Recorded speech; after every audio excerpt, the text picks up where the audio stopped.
Well, Miss Good, hello. I'm Bill Lear. We met at Bob's Christmas party.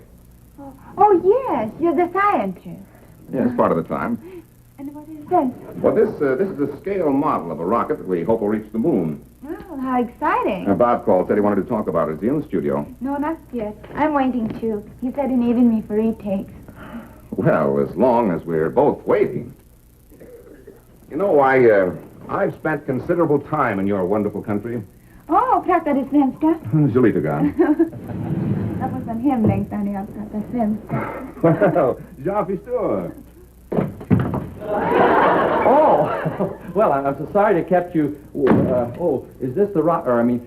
Ingrid, do you mind if I speak to Bill first? It's very urgent and top secret. What's this? No, please, what's this please, all Bill, about? not in front of Ingrid. Well, she's from a neutral country. I know, but it might frighten her. Excuse us, Ingrid. Oh, Bob. Thank you very much for coming, Bill. You never let me down. Of course. So, this is the one that you think will reach the moon, huh? Well, that's our hope, Bob. You see, this is a multiple-stage rocket, using a new propellant which should give it a thrust heretofore impossible. However, the problems facing us are unbelievably complex. Oh, yeah, I can see that, Bill. Well, you scientists have certainly done your part, all right. From now on, Bill, old man, I'll take over. What do you mean, Bob? Well, you're going to need someone to get her up there for you. You don't mean you're volunteering to go to the moon? Bill, for heaven's sake, please. Ingrid might hear you. Not if we close this window. You can't be serious. You might not get back. What'd you say, Bill? It's dangerous. There's a good chance you might not get back. Well, after all, who have I got to come back to? Don't tell me you've dated all the girls on Earth.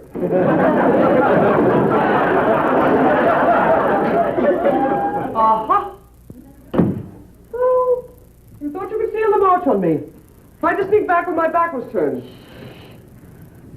Mr. Collins is going to the moon in a rocket. Moon in a rocket?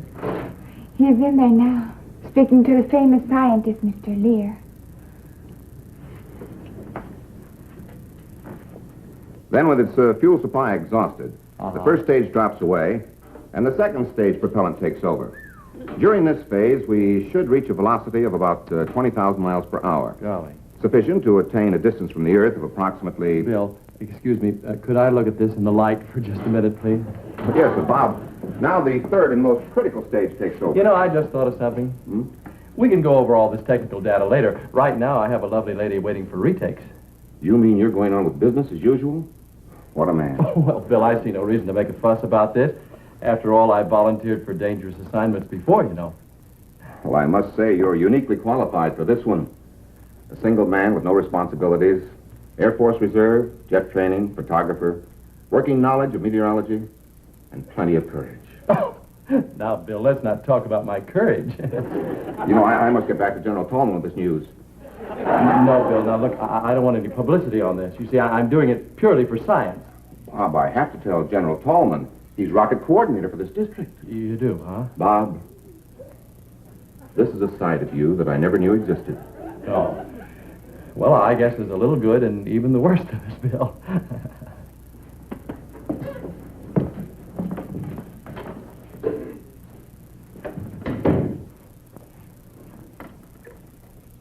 Mr. Lear, Yes? we couldn't help overhearing. Is Mr. Collins really going to the moon? Yes, he's volunteered. I think General Tallman will accept. Oh, what a brave man. The bravest. I like grandmother. Hello, General Tallman. This is Colonel Collins. 164th Fighter Interceptor Wing, Van Nuys. Yes, sir. All fine. Just fine, sir. General, Bill Lear was just over to see... Oh, yes, he is. He's brilliant. Just brilliant, yes. General, I think, though, that he's been working a little too hard of late. Well, he has some sort of wild hallucination that I'm just dying to go to the moon in a rocket. Yeah, it is ridiculous, isn't it? Oh, no, sir. Oh, no, I think it's just a little fatigue. Mm-hmm. I think just a rest is probably all he needs. Uh-huh. Mr. Lear, Yes? this trip to the moon will be a great pioneering achievement, won't it? Yes, it will. The greatest. Will Mr. Collins be alone on the moon? Well, unless someone volunteers to go with him, that isn't likely. Down? Up.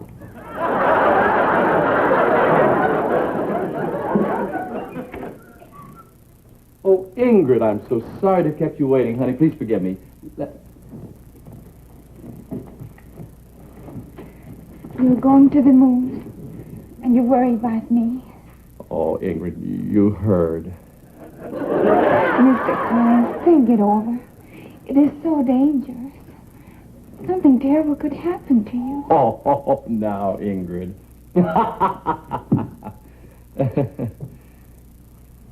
Ingrid, fortunately for science,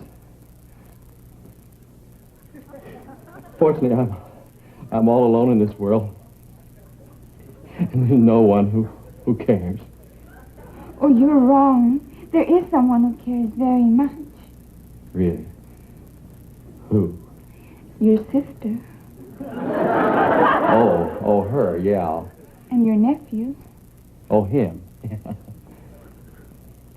Ingrid, honey, what about you? I will miss you, too. Oh, thank you. Thank you. Ingrid, I just must be honest with you. It's not easy facing the unknown. All alone in that dark, mysterious void. I only wish that I had some memories to take with me. But you must have many memories. Yeah, but none that would keep me warm on the cold, bleak surface of the moon. Oh, with all these beautiful girls to remember. My darling, when the chips are really down, a man thinks about the things he's missed. There is something you have missed. There's something I missed. Yes, Ingrid. I've missed the simple but real pleasures of this earth. A lovely girl cooking dinner just for me, or sitting by her fireplace, reading fine poetry, or just gazing into the fire, intoxicated by the sweet scent of her hair and the smoothness of her cheek. These are the memories I want in my rocket. Jag lagar middag åt dig ikväll. Now, just a minute. And together we can read poetry in front of the fire. Oh, Ingrid. You're wonderful. I wish there was something more I could do. Yes.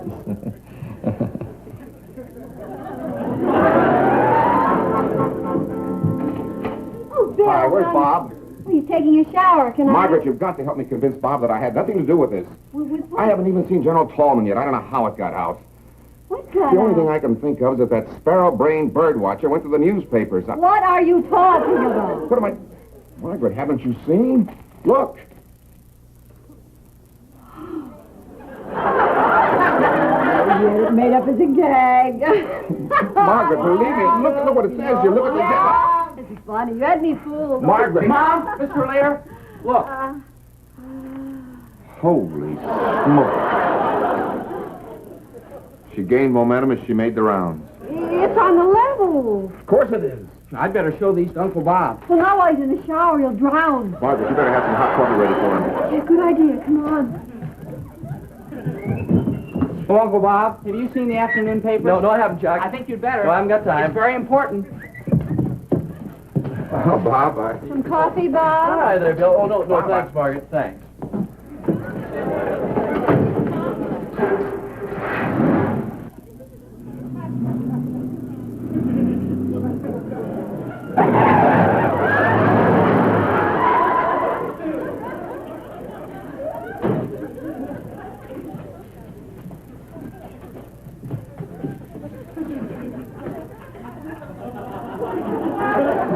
Some coffee, Bob? Yeah.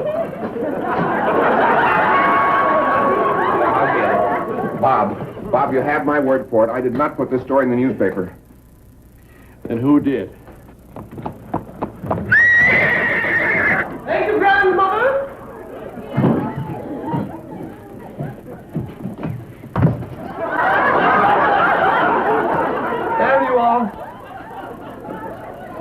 My moon man. I'm ready for a glorious adventure together. We'll be the Adam and Eve of outer space.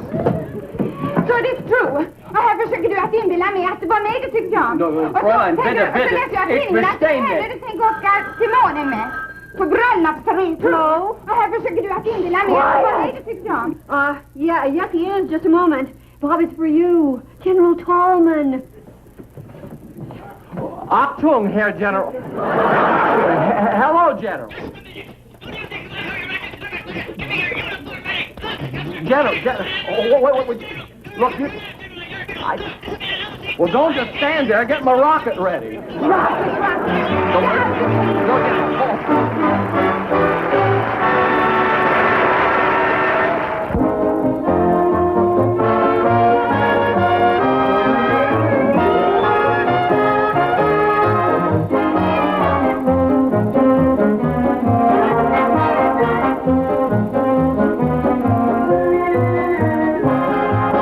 Pamela Livingstone was played by Nancy Colt, Carol Henning by Olive Sturgis, Ingrid Gould by herself, and Bill Lear by John Archer.